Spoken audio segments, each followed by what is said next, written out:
Seems Ealdorman Biersten has made this ruin his longhouse.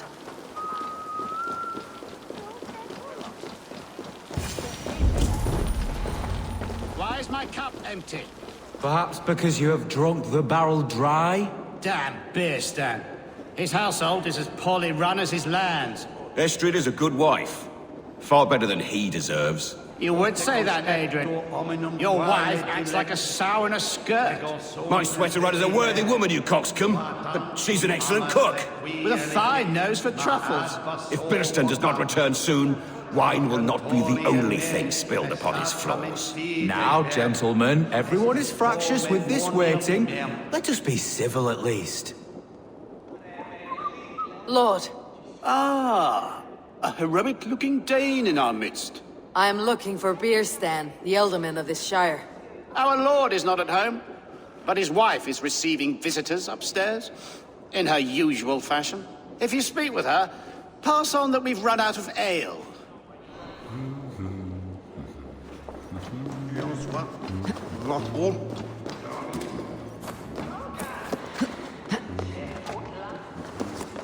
Bierstenstein's disres...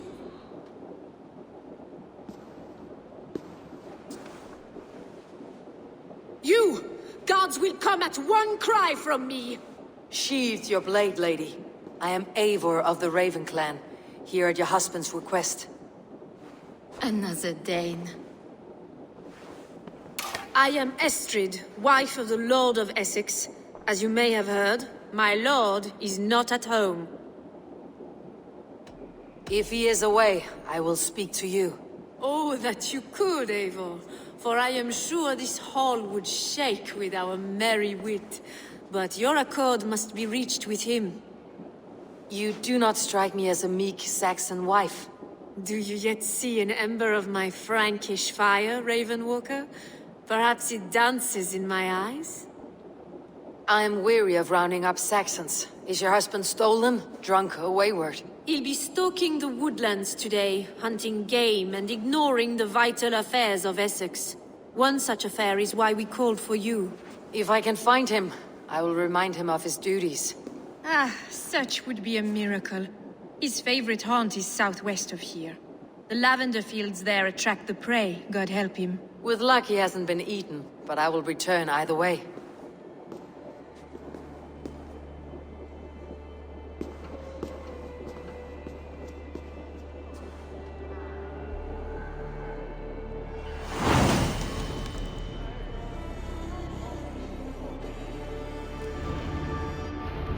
Patience is a godly virtue.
See you, old friend.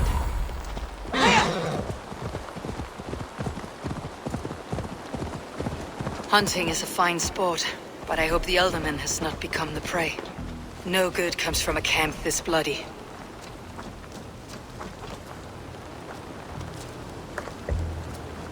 They were caught off guard as they supped.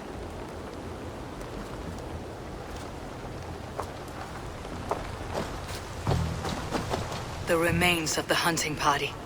This one was savaged by a large animal.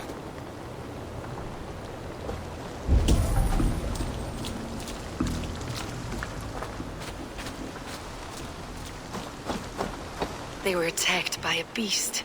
Something strong enough to kill a horse.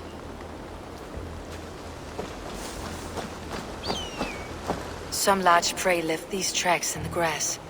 The hunters were prey to a large beast or two. I can only hope that Beastin still lives.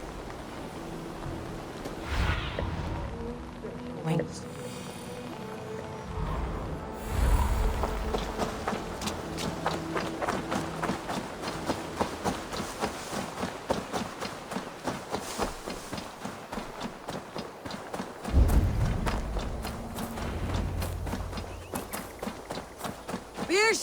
Ready your weapon, or accept your fate as a feast for bears. Do not let them charge you. This is one Saxon you won't kill today.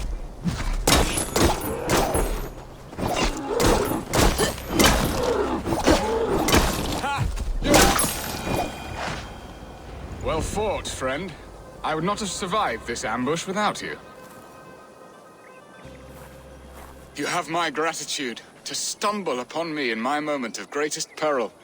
Perhaps you were God-sent. I am Estrid sent. Your wife and the Thanes of Essex both want your balls on a blacksmith's anvil.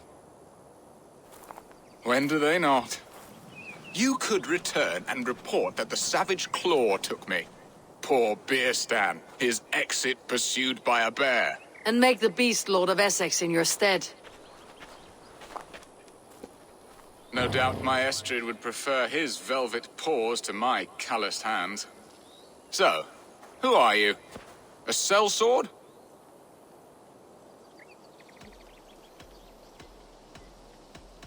I am Eivor of the Raven Clan.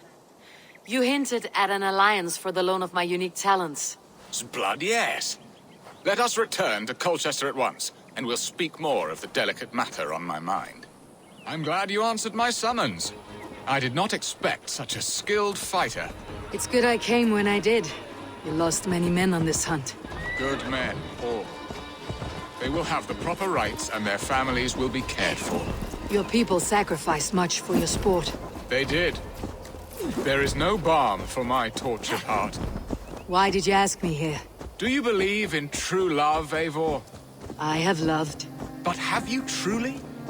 Has a longing burned in your breast, a sweet, lingering pain, paralyzing you with its sting? There is pain enough in battle. I do not seek it out in love. I long for it.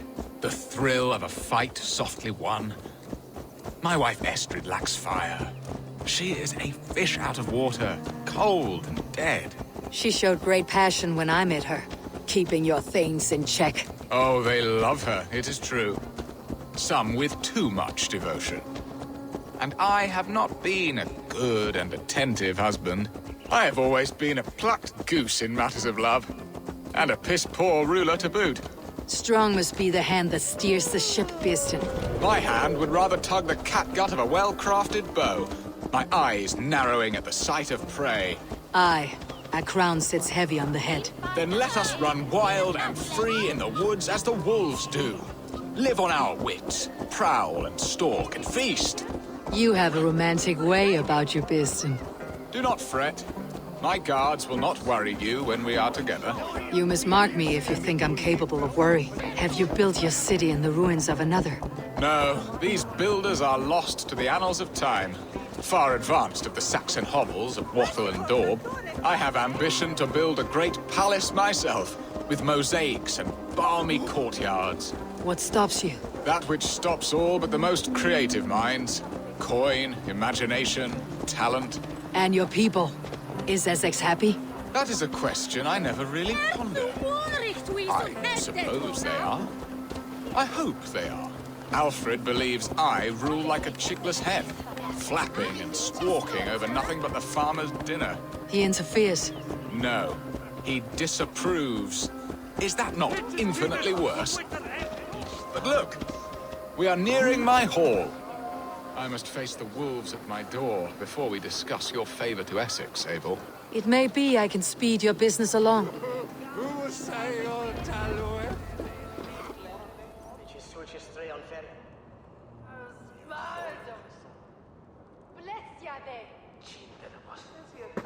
Ready to help me fend off the spears of their displeasure?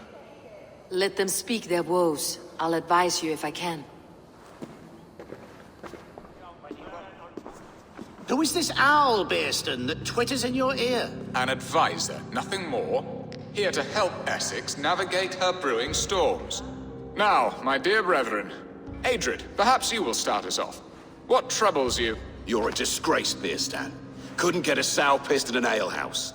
Alfred's men are crawling all over Essex. King Alfred, yes. Though it is within his right, the constant presence of his men is certainly an issue.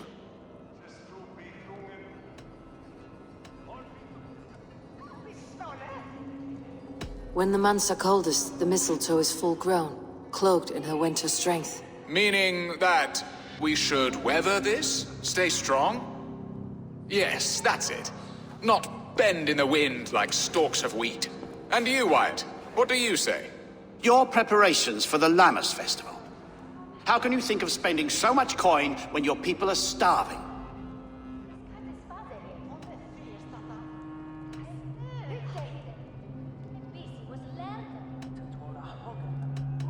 Drink, be merry, eat your fill. Sing of great battles, for tomorrow we may die. There is no problem that mead and song cannot solve. Do we not deserve such mirth? A great feast and happiness? The dark days of winter approach. Let us drink them away. And Aldrich, do you yap like a she-hound as Adrid does? You know my thoughts, Bearston. The feared. How can we give men to Alfred for his wars when our harvest suffers day by day?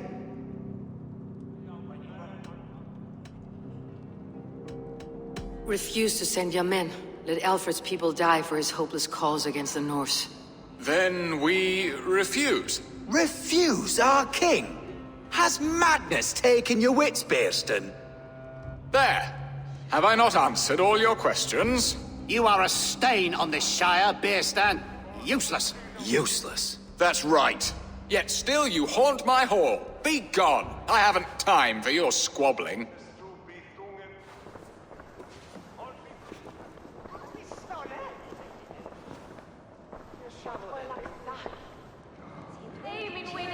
That ceased their prattling. A fine outcome, Eivor. The very soul of balance. A firm hand is all you need, Björsten. Whether on your hunting bow or on your helm.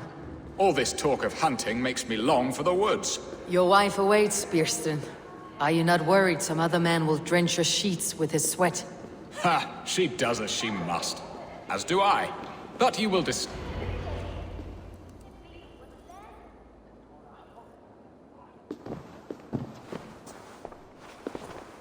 You have done the impossible, Dane. Returned my errant gander to his coop. My pettish love. Such a stormy countenance clouds the sun of my return. Your thanes drank the ale the abbot gifted us. All of it. Now that is a tragedy my heart will not easily overcome. If he looked at me with the same affection he shows for hunting deer, our marriage might have survived.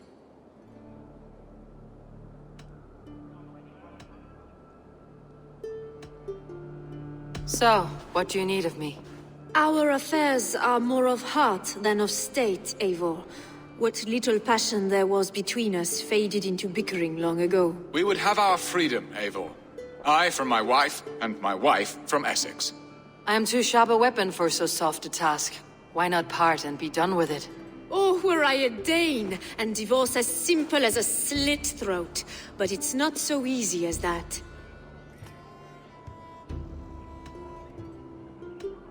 Then what is stopping you? You're King Alfred? Ours was not a union of love, but necessity. Decreed by Alfred's father to strengthen ties with Francia. Not easily broken. Explain yourselves, clear and plain, and I will do it. The poetry here is mind mud. We had a plan, a simple plan. A woman lost and a woman found. Some time ago, we paid a Dane to kidnap me and ferry me safely to Francia. As you can see, he did not deliver. He was certainly thorough in other regards. Some Norse can be quick to take coin and slow to earn it. If I give my word, it is not broken. Could we try the kidnap again? Much of the planning is done. It would only take a more trustworthy overseer. It should be a bold venture if we do. Loud and brash and seen by all. During our Lammas festival, merry peasants and guards with wandering eyes. Your return to Francia would need a swift ship with a captain ready to leave England. We could ask him. I would have thought his steed and seamen spent. Come find me in the market, Eivor. Our unwelcome guests require food and ale to soften their anger.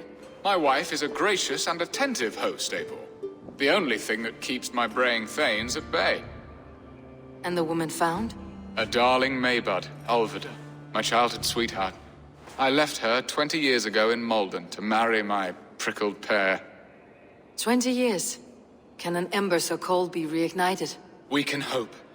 You must fan the flame. Find her, bring her to my lakeside cottage, and light a bonfire there. I will know to come. I believe she lived in the last house in Malden.